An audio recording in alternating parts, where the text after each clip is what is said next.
Brian Sullivan reporting for Out and About Nashville this Saturday, July 4th, 2020. Protests are underway right now at Bicentennial Mall. Black Lives Matter, Teens for Equality, and there's another organization that's involved down there, the Sunrise Movement of Nashville. Lots of people wearing various pride flags to show their support, various t-shirts. We know that a moment of silence is being held for Elijah McClain, Rayshard Brooks, George Floyd, Breonna Taylor, Daniel Hambrick, and many, many other victims of police brutality. With us right now is Dr. Marisa Richmond, professor at MTSU. And this bio, there's so much that you have given our community. In this bio, she is the current vice chair of the Metro Human Relations Commission, a member of the Nashville Mayor's Council on the Status of Women, the Davidson County General Sessions Court Judicial Equity Collective member, the only openly transgender member of the Democratic National Committee. Dr. Richmond, thank you so much for joining us. My pleasure to be here. So when you look at the protests that are going on right now and the rallies here in Nashville and across the country, what are your thoughts? What are your takeaways from that? Well, obviously, what we've seen over the past month or so is a lot of sustained energy and commitment to social change and to social justice. We've seen, rallies and protests from time to time, but what we've seen since the murder of George Floyd is something that is sustained, that happens almost on a daily basis somewhere around the country. And it shows that particular incident finally resonated in a way that none of the others did, and has elevated this issue of violence against Black people in a way that none of the other incidents did. I don't know why, other than the fact that this one clearly showed a man who was not fighting back, who was simply called out for his mother, and we watched him die.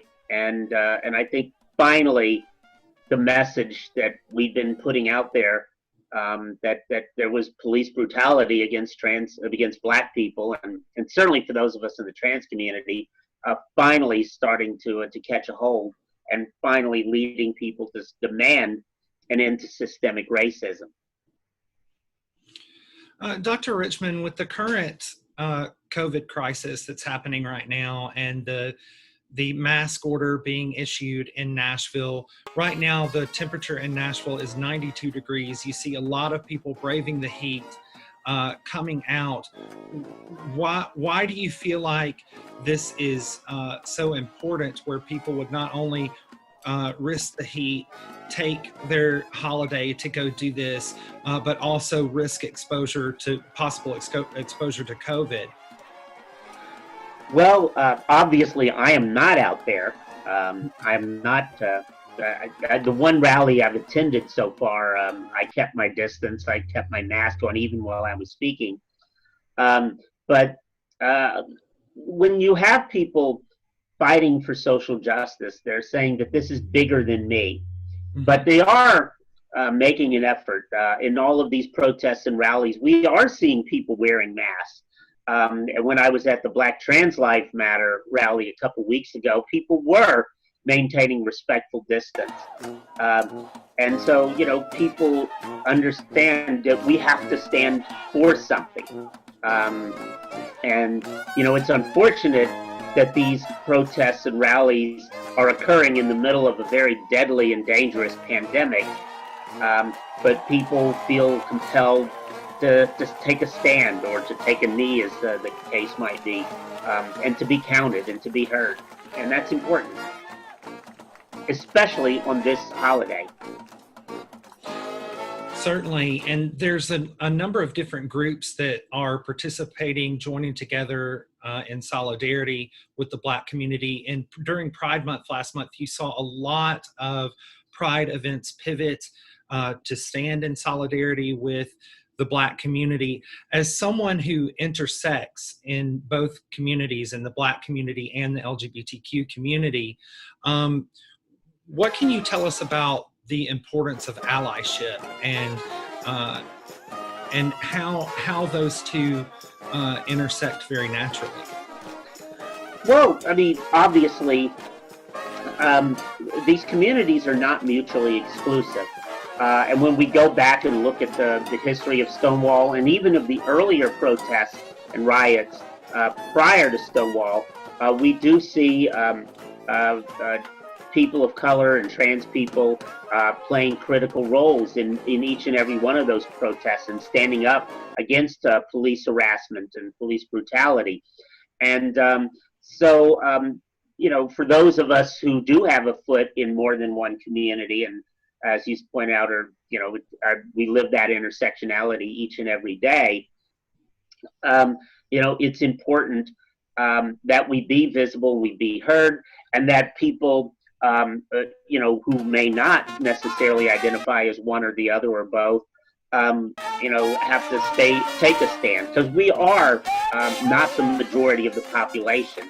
But if we're going to make systemic change to this country, then we need every group, all constituencies, all identities to come together and say, enough is enough, this has to stop.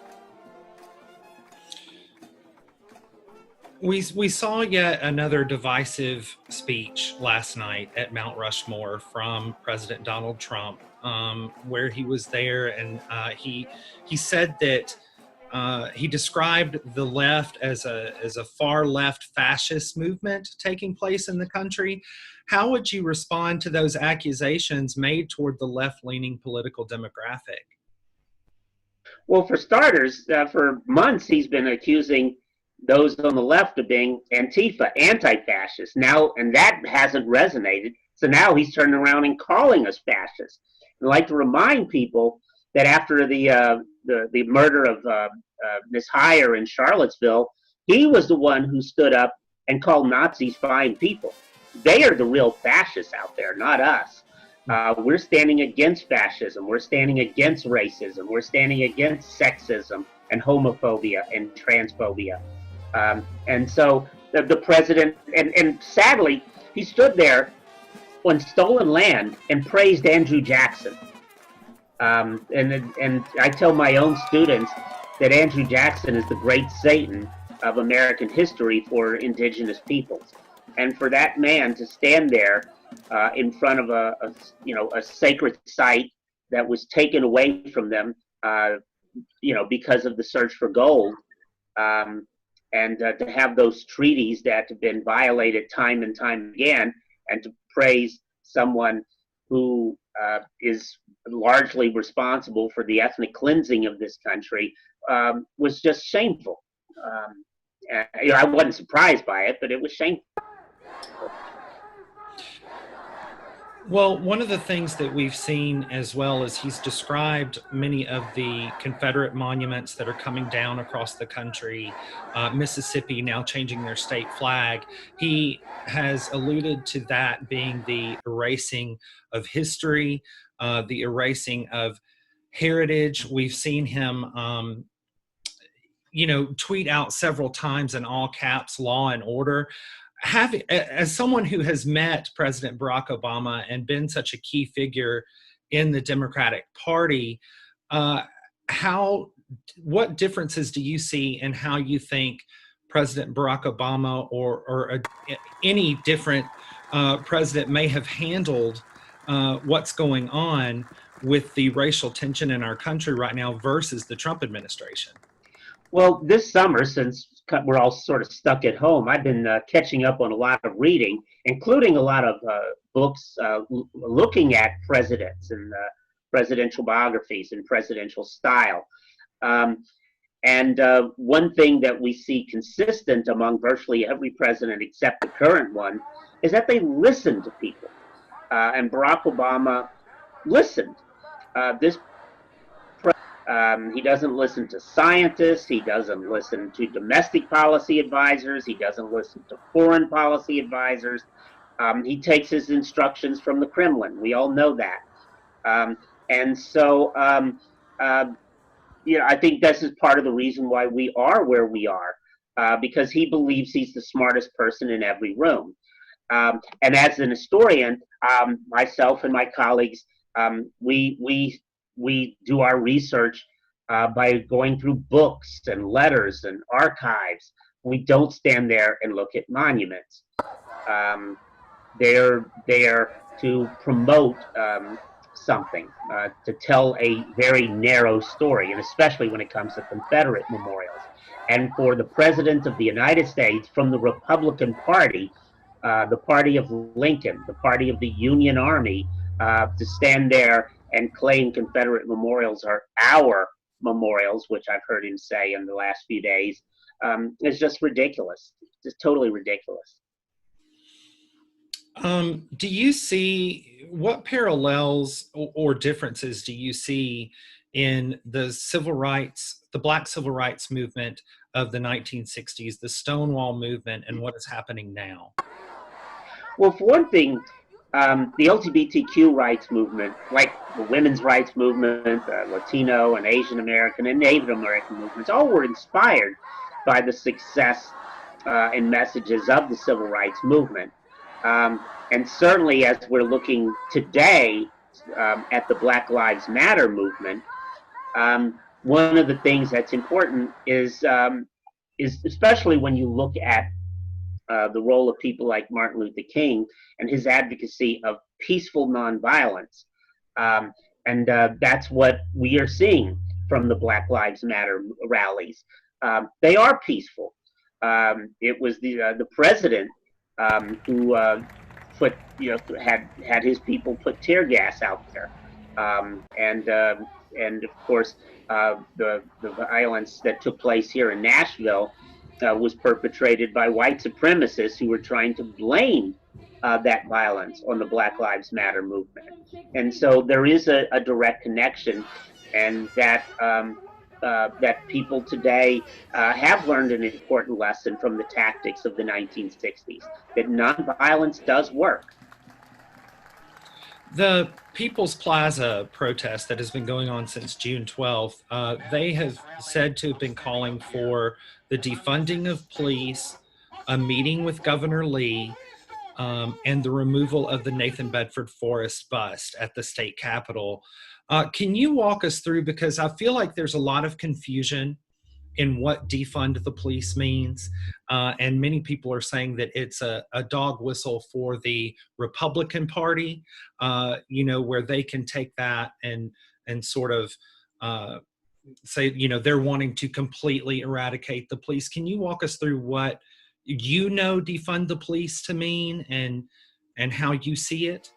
Well, the way I interpret that is to demilitarize our cities. We don't need tanks. We don't need tear gas on peaceful protesters. Sometimes the police get called for an incident where a person may just be mentally ill or experiencing some sort of stress or anxiety, or maybe even a drug overdose, and things can escalate. And so, we do need public safety. Clearly, we do have pedophiles. There is physical violence. We've got guns all over our streets of every city in this country, and there isn't a community that hasn't been touched by gun violence. So we do need some level of public safety. I think what that particular part of the movement is trying to emphasize is that that there are times when intervention is needed, but that you don't need someone coming in with a gun, and that can escalate, as we saw with the Rayshard Brooks incident. This man was drunk, had fallen asleep in his car in a parking lot, and within minutes he was dead. And there was no excuse for that. What do you hope to see in light of the protests, both on a local and national level? We've seen a great surgence of young people participating in these protests that are coming out, all different demographics, all different genders coming together for this. What do you hope, what changes would you like to see? Well, for both the local and national levels, organization, we have to be engaged. We need to make sure people are registered to vote and actually get out and vote. If all we do is just march on the streets and wave signs, that's not enough. I mean, clearly, that's really proving to move people. But if we want real long-term social change, we have to change the people who are made. And that comes from the power of the ballot. And when you look at women fighting for the right to vote, blacks fighting for the right to vote, and many dying over that during those fights and being physically beaten, I think it's a reminder of how important the ballot is. And of course, this is an election year, up and down the ballot. Here in Tennessee and across this nation, obviously president, but it even goes to school boards. And so we need to make sure, and judges, by the way. And so we need to make sure that we're engaged in each and every one of those races, and that we educate ourselves about the candidates and pick people who will make good, solid decisions. We have to trust people, certainly, because we have an elected representative republic here, but we need to be engaged in putting good people in those positions. Dr. Richmond, you also said that you were going to be participating in an event next weekend. Can you tell us a little bit about that? I don't know all the details. It's called the March for Equality and Justice. It'll be at War Memorial or Ida B. Wells Plaza, whatever name you want to use, Saturday evening. So a week, we're on the 4th of July here, so it's a week from today. So I will be making an appearance there, and socially distant and masked, but I will be out there speaking for equality and justice, and will be, again, just as I was reiterating, making sure that people get organized and make sure people register to vote and participate in helping pick people as leaders in our communities who will make responsible decisions. Dr. Richmond, thank you so much. Always a pleasure. My pleasure.